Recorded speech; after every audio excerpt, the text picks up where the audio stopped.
Eu até agora estou reverberando as imagens que eu vi, quase não acredito no que a gente tem presenciado, infelizmente, nesse mundo, nesse século XXI. Um jovem, um jogador de futebol, brasileiro, talentoso, construindo uma trajetória profissional e que essa semana foi alvo de atitudes racistas. Você está acompanhando aí as imagens que giraram o mundo. E ele foi alvo de atitudes racistas. É o Vinícius, o Vini Júnior, né? Que em campo e fora dele enfrenta o preconceito, é alvo de racismo. Ele e tantos outros negros passam por situações inadmissíveis. Por que o racismo ainda é uma realidade? Eu estou recebendo hoje aqui no Manhã Total a advogada, presidente da Comissão da Promoção de Igualdade Racial da 13ª Subseção da OAB, a Andréa Moraes da Silva. Andréa, gratidão por ter aceitado o nosso convite. Eu que agradeço o convite. É triste de ver esse tipo de imagem. É triste, é como você bem mencionou. Em pleno século XXI, nós estamos vivendo o racismo, e o racismo explícito, né? Porque como a gente viu essa cena, não foi só uma pessoa que direcionou, foi o estádio inteiro xingando o Vini Júnior, né, de macaco. E qual que é a intenção?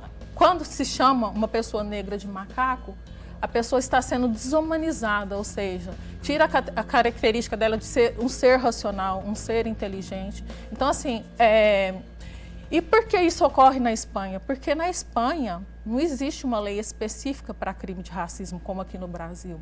Então, existe apenas crime de ódio. E o que a gente percebe é que, além dele ter sofrido racismo ali, ele ainda foi expulso.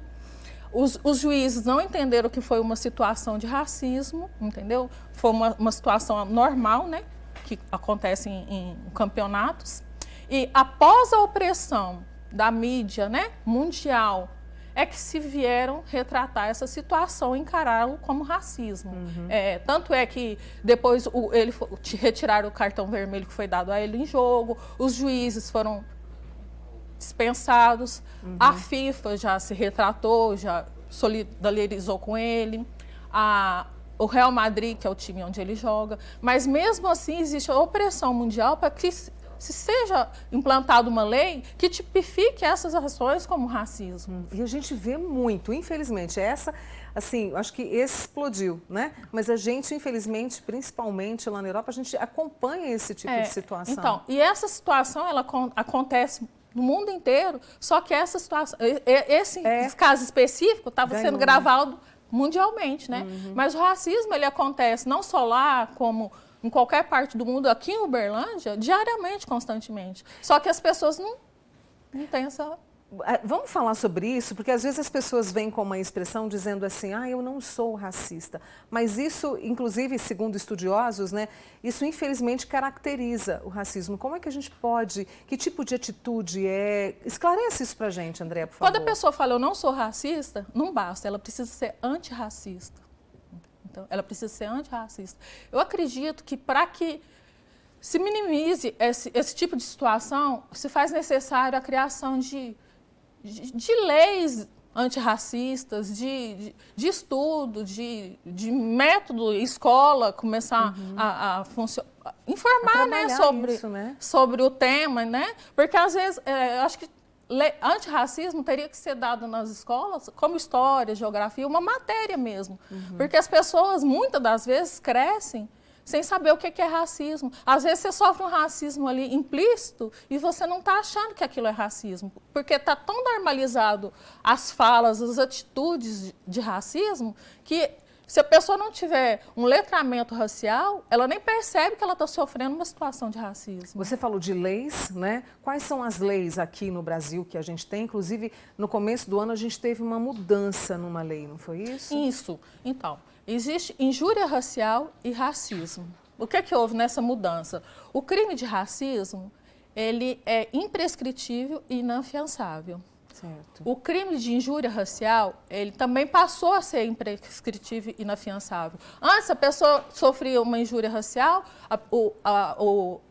a pessoa que cometiu o delito era conduzido, chegava lá, pagava uma fiança na delegacia e saía. Hoje não mais. Então, hoje os dois crimes se equiparam. Ou seja, a injúria racial é uma modalidade de racismo. Por que uma modalidade? Quando eu falo em racismo, eu atinjo uma coletividade. Então eu falo, todas as pessoas negras são preguiçosas. Isso é racismo. Como foi feito com o Vini Júnior. Xingando ele especificamente de macaco. É uma injúria racial, foi direcionada diretamente a ele. E quais as diferenças? O racismo, ele pode...